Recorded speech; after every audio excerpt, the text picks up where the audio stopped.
Sir, una-una, reaction siguro dun sa ano, there been calls to have Pogos scrapped altogether. I understand that PAGCOR also has some concerns over that proposal. Can you elaborate, sir? Well, actually, I just want to, hello? Yes, sir. Sorry, the line's not here. But I just want to, first of all, maraming salamat sa pagkakataon na pinagkaloob niyo sa akin na makasagot at makapagpaliwanag, no? But una lang, gusto ko lang sabihin na hindi na, ako'y susunod sa mga magiging desisyon ng Pangulo o ng Kongreso Yes, sir. tungkol dito sa mga proposal na to. Pero ang gusto ko lang liwanagin na itong mga nahuhuli lately na mga overseas gaming operators ay hindi mga lisensyado ng PAGCOR ito, ano ha? Mhm. Sila yung mga walang lisensya na nag-ooperate ng illegal. Kaya sila hinuhuli ay they are not involved in any gaming activity. Kung hindi sila they are basically criminal syndicate na involved sa mga criminal activities tulad ng mga scamming operations. No? Nandyan ang scamming ng credit card, nandyan ang scamming ng love match scam, nandyan ang crypto investment scam at investment scam at marami pang ibang uri ng mga scam operation. Chairman? So, sinasabi ko lang po, kung may pagpatuloy, sana po, bigyan naman natin ng pagkakataon yung 46 na license fees natin ngayon dahil sila po yung nag-ahanap buhay ng maayos at matulo. And the government is deriving close to about 20 to 22 billion pesos in terms of license fees po and payments to the BIR. Okay. Chairman, sabi niyo hindi lisensyado itong mga ni-raid na Pogo, no? Yes, sir. So, paano po nangyayari na mayroong mga Pogo na nakakalusot? Na napapasukan Ganito ito po yun, ng ano? mga... I guess my question, Chairman, is who is ultimately responsible for the entry ganito of po yun, illegal ano, Pogos? Tsaka dagdag, Chairman, Yes, sa tanong ni Patrick, gaano karami ba yung legal kumpara sa illegal? Parang yung lumalabas kasi several hundreds yung illegal, 300 tapos 46 yung legal. Parang ang laki ng discrepancy nung legal at saka illegal. At saka hindi nyo ba na-check dahil it takes some time bago matayo yung mga tinatawag na illegal na mga Pogo. Na parang sabi nga nung isang PAOK TF spokesperson, parang global city. No? Pag nandun ka, ganun kalaki. Ibig sabihin, it took several years para matayo ito, magpasok ng mga pera, kumuha ng mga magtatao rito. Hindi ba yan na monitor ng PAGCOR? Yung ganyang karami? Maganda pong katanungan. Sagutin Okay. ko lang po. When I assumed office in August of 2022, meron pong close to 300 licensees ang PAGCOR. And after a few months, matapos pong pag-aralan namin yung sitwasyon, pinag-aralan namin itong mga licensees, ang lumalabas po ay marami sa kanila ay hindi na po involved sa gaming activity. They were involved in criminal activity. Kaya po, in September in 2023, minarapat ko pong i-declare na lang na on provisionary status ang lahat ng licenses at re-review po namin ang bawat isa sa kanila. So, ang nangyari po, karamihan sa kanila hindi na nag-re-apply, at yun naman pong marami din ang nag-re-apply, hindi na po namin pinagkalooban ng lisensya. So, out of the close to 300, 46 lang po yung natirang binigyan namin ng lisensya. And as of today, of the 46, 3 po ay currently suspended, and 43 po ang active and in operation. So, ang nangyari po, of the 300, kung ating susumahing simple, meron pong himigit kumulang sa 250 po ang illegal na yon ay nasa buong Pilipinas at siyang nag-ooperate ng kanya-kanyang mga illegal criminal activity. Okay, Mr. Chairman, so kanino pong responsibility to make sure na itong mga POGO na hindi na ni-renew yung lisensya would actually wrap up their operations and leave the country? Okay. Does this responsibility fall on PAGCOR? I want to make this clear. PAGCOR does not have any police powers, no?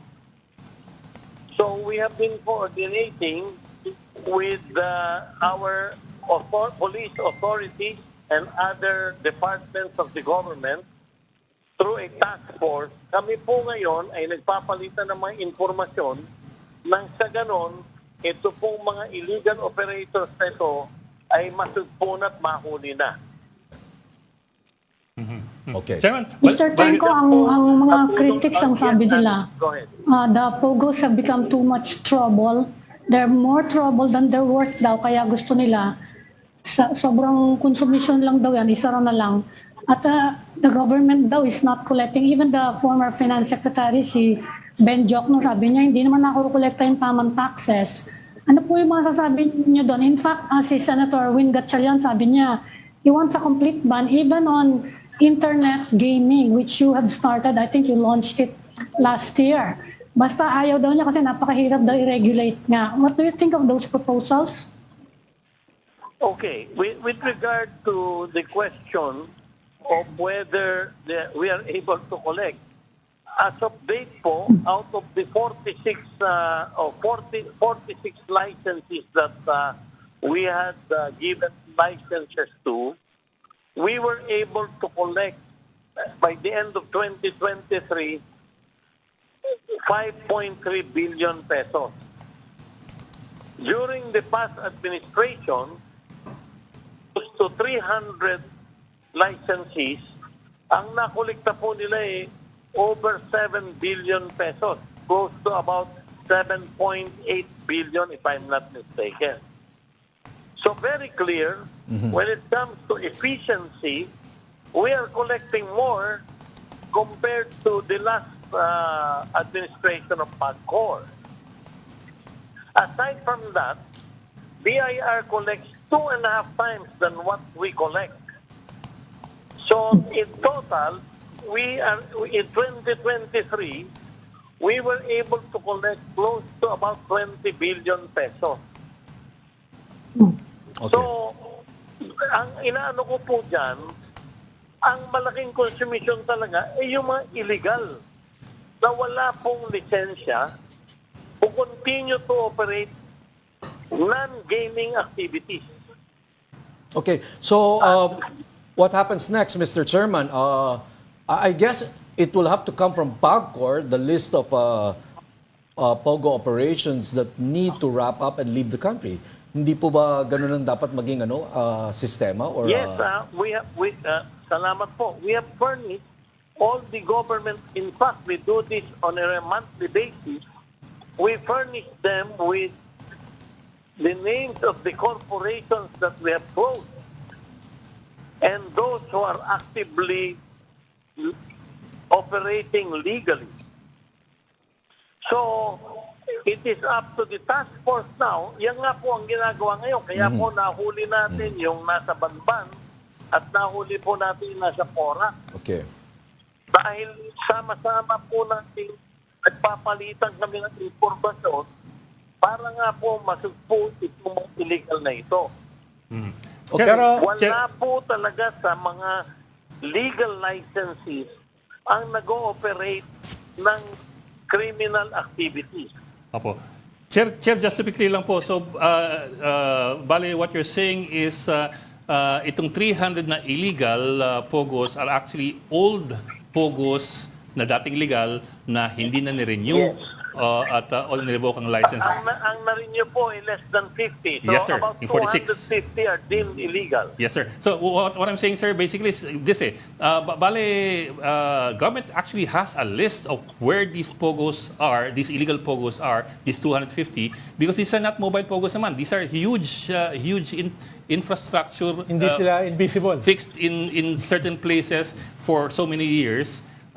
Actually, we don't even need to raid them. We just have to close them kasi we know where they are. They're on record. And Chairman, in relation do sa tanong ni Ed Lingaw, ay yung nire-raise kasi ng mga bumabanat sa Pogo ay hindi lamang usapin ng registered ba sila o hindi. Mukhang mas fundamental yung nire-raise nila. Yung isa ay issue ng national security, yung isa ay from the very start, yung mga Pogo as online gaming na pinagbawal dun sa original na bansa at dito pinayagan is tainted with criminal elements. So hindi siya usapin Yes, lamang sir. ng registered ba o hindi. Usapin siya ng national security at usapin siya na pinagbawal ito sa mainland China kaya nga pumunta rito Ibig sabihin, may element talaga siya of being tainted.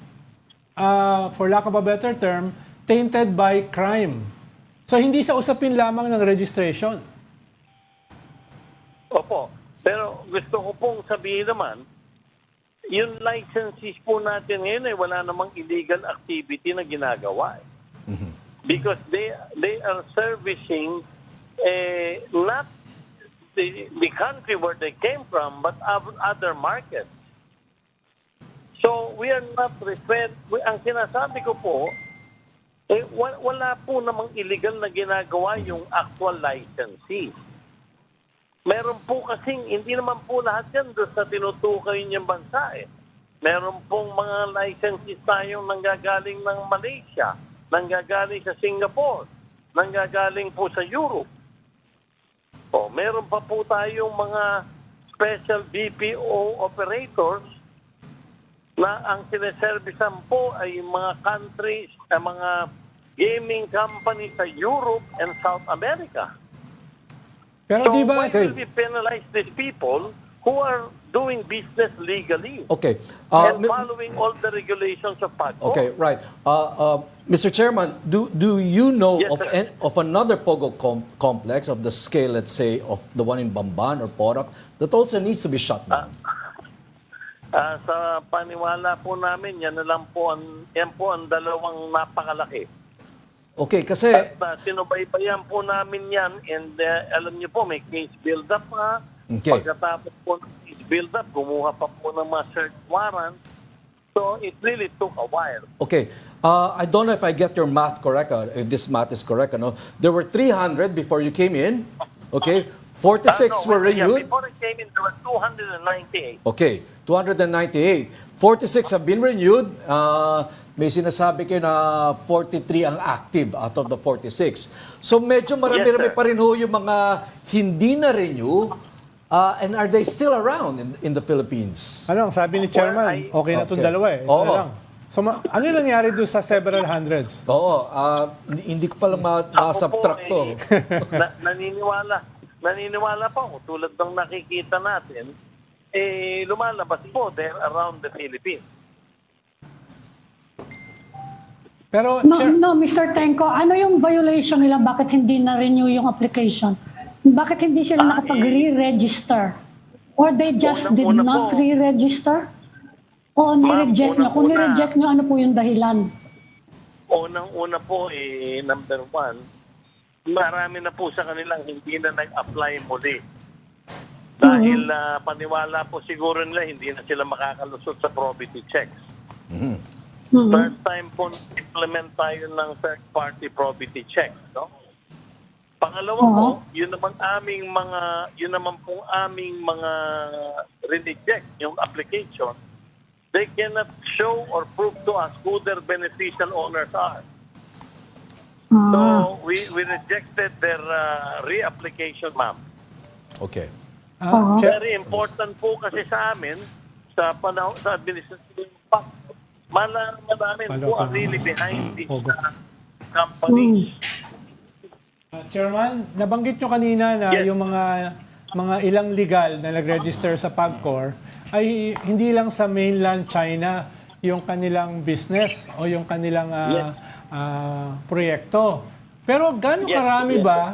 Paano alam ko karamihan ng yung bulto ng sineserbisyohan ng mga pogo ay sa mainland China. So kung merong mga Malaysian or other countries, anong porsyento nun? Dahil ang nature kasi ng pogo, mainland China yung kita eh. Oh. Sa registration po namin ngayon at sa mga addresses, lumalabas po halos 50% po hindi sa mainland. Chairman, dun sa, Chairman, kasi I did the math eh. So 298 dati, Yes. minus 46, 252, I think. Yeah, 252. About Bali 250, more or less. Oho. About 250 more or less. Of the 252 po, ito po, I'll go back. I think it's a question asked earlier, pero hindi klaro yung sagot. Yung 252 po, are these mostly already closed or we're still checking? Kasi that was 2 years ago pa ho, yung Yes, pagre-reject. actually, the offices where they used to operate, ay wala na po sila lahat doon. Okay. So, they Mr. have moved Petenko, to other yung isa pong locations. pinagtutunguhan ng congressional investigation, ang balak daw ng mga lawmakers ay paghiwalayin yung functions ng PAGCOR as both operator and regulator. What do you think of that proposal? Oh, I totally agree with that. In fact, I have been espousing and supporting that. Ang tinutukoy po dyan, PAGCOR is wearing two hats at the moment. No? Yes. We are a regulator issuing licenses to casinos and gaming companies. And at the same time, the other hat, we are operating or in joint venture in operations with operating casinos all over the Philippines. Yung pong Casino Filipino brand. Yes. So in the amendment that we are proposing, we want PAGCOR to be purely a regulatory company. And then we will Okay. build out licenses of the current casinos that we operate. Yun po ang proposal ko kung makapapasa po yun sa Kongreso. Okay. Mr. Chairman, Yes. we were looking at videos of the Porac Pampang and Porac and the Porac and the Bamban Pogo facilities. Now that Yes, sir. those operations have been closed, what happens to the facilities? Who owns They them are now? forfeited po in favor. They will be forfeited in favor of the government po. Okay, and the forfeiture will be implemented by PAGCOR. Is that how it works? No, it will be implemented by the national government with the Department of Justice. Mr. meron Tenko, na hindi pa rin natin alam example, who's the if I may beneficial owner just- of the Pogo in If I Bamban. may just finish, no, ma'am, sandali lang po. Meron na pong dalawang properties na mas maliit kaming nahuli sa Pasay City. Yung po under forfeiture proceedings na po ngayon yun. At ginagamit na po yung mga buildings ng Bureau of Okay. Immigration, ginagamit po ng Department of Health, at saka ginagamit po ng ibang ahensya na ng gobyerno, tulad ng PAO. Okay, so the same procedure will apply in these two POGO facilities or complexes in Pampanga. Definitely, both which are very huge, no? And very, ang extent po sa Porac, 46 billion. Doon po sa Banban, it's almost 8 hectares din yung property. Sir, simple So question, may sir. idea na po tayo kung sino yung beneficial owners? Kasi medyo natatagalan I do yata not kung want- malaman kung sino yung may-ari. Ma'am, I do not want to interrupt the investigation that's ongoing. Okay. Sir, simple question na sir, kasi itong Bamban sa itong Porac, nga, sabi nga ninyo, these are unlicensed, so walang permit ng mga to. I suppose that goes way back dun sa August 2022 nung kayo po umupo at nag-weed out po kayo ng mga pogos na hindi dapat. Pero sir, why did it take a year and a half, almost 2 years before a huge operation like in Porac, before they were shut down? Since we know where they were to begin with, and then since we know that they are illegal. No, as I said, sir, we didn't. Porac did not have a license from day one, so we did not know they existed. Hindi siya kasama dun sa mga nireject. Hindi po. Yung Lucky South na may previous license was not located in the same complex where that was raided recently. Okay. That has to be clarified, sir. Okay, thank you, sir. What about the one in Bamban? The one in Bamban, ganun din po. The one in Bamban is a close to 8-hectare property. Yung original licensee po was in the left side portion of the property, and then ito pong illegal operations was in the far right side of the property, and it was fenced very high, and then it is in an enclosed gated community po. Hindi po mapapasok na inuman because it was a private property. So, Chairman, ang sinasabi nyo, yung large part nung hub na yon ay legal? Isang small part lang yung illegal? Hindi po. Yung sa Banban po, out of the 8 hectares, meron po sila on the left side na isang building. Napakalayo po kung saan yung Renade sa Banban.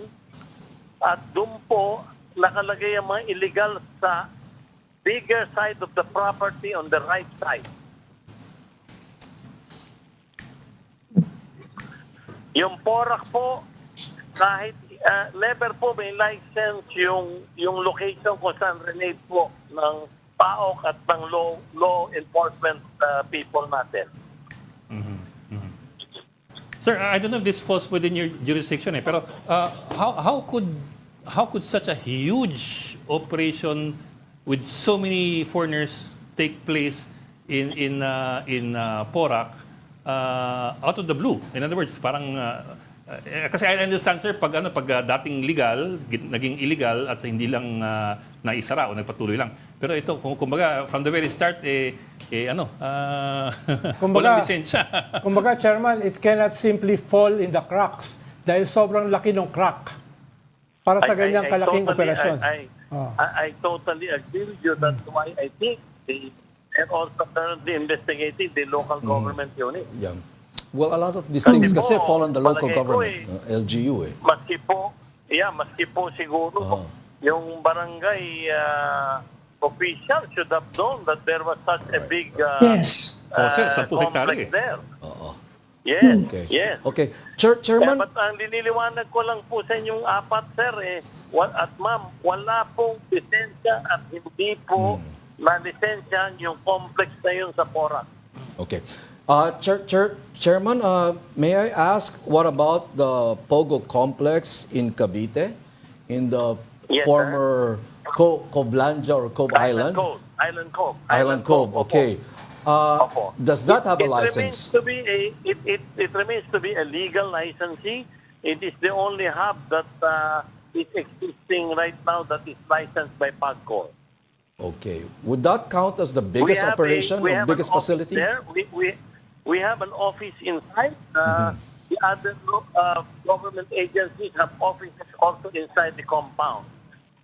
Okay. During the takedown in the last quarter of 2023, they were also they had reduced their operations today by easily 40 to 50%.